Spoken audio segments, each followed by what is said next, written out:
to say the word spelled Y-E-S. They'll say yes without a second thought. Then ask them, out loud, what EYS spells.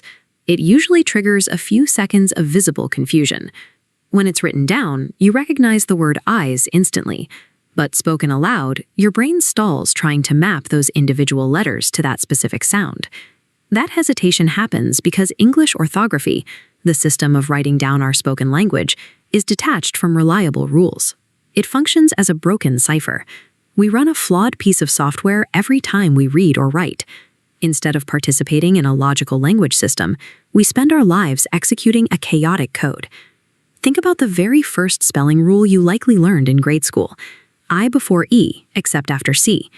This animated chart maps the results of a massive statistical test on that exact rule. When a statistician ran 350,000 English words through a computer program, the data revealed that the rule mathematically fails. To see how far off the rails the phonetics actually go, we can look at a puzzle written by Charles Ollier in 1855, asking people to pronounce the word spelled G-H-O-T-I.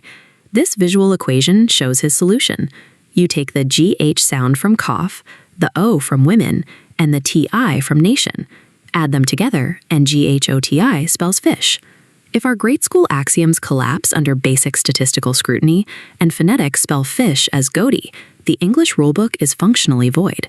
In 1920, a Dutch teacher named Gerard Knowles-Triniet tried to document this mess for foreign learners by writing a massive 800-word poem aptly titled The Chaos. Look at this typographic grouping of 3 basic words from his text: blood, flood, and food. They share the exact same structural architecture, yet they demand entirely clashing pronunciations. We see the exact same breakdown here, with mold sitting next to should and would. Knowles-Triniet's poem cataloged hundreds of these traps. The English language uniquely punishes learners by completely severing the link between a written symbol and its spoken sound. The origin of this breakdown traces back to the 7th century, when scribes forcefully applied the Roman alphabet to Old English. Over the centuries, invading armies, arbitrary scribes, and the early printing press piled on new errors, permanently locking those chaotic spellings into place. Language purists often argue that we keep these strange spellings to preserve historical etymology, the ancient roots of the words. This branching etymological tree for the word island shows why that argument fails. Scribes added a silent S to island because they falsely assumed it came from the Latin insula. In reality, it derives from the Old English England.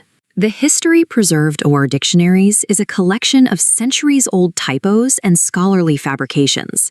These linguistic works carry a severe socioeconomic price tag. Research shows that mapping these arbitrary rules disrupts a child's reading circuitry. In phonetic languages like Spanish or Czech, literacy develops much faster.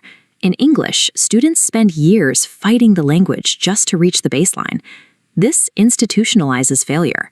In the UK, proposals have even suggested stripping marks from university students for poor spelling, effectively penalizing them for a system that scientists admit is cognitively inefficient.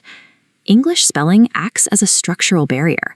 It rewards those with the time and resources to master its nonsense, while whitening the achievement gap for everyone else. The English Spelling Society has been trying to fix this system for decades, following a long lineage of influential figures who tried to clean up the code. In 1806, Benjamin Franklin drafted a proposal to purge all superfluous characters and expand the alphabet with 6 entirely new letters. Theodore Roosevelt took a different approach, using his executive influence to advocate for gradual, state-sanctioned simplification.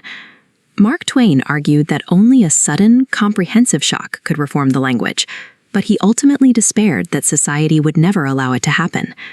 Today, groups like the International English Spelling Congress continue to push for reform, but they consistently collide with a public that dismisses any attempt to simplify spelling as dumbing down the language.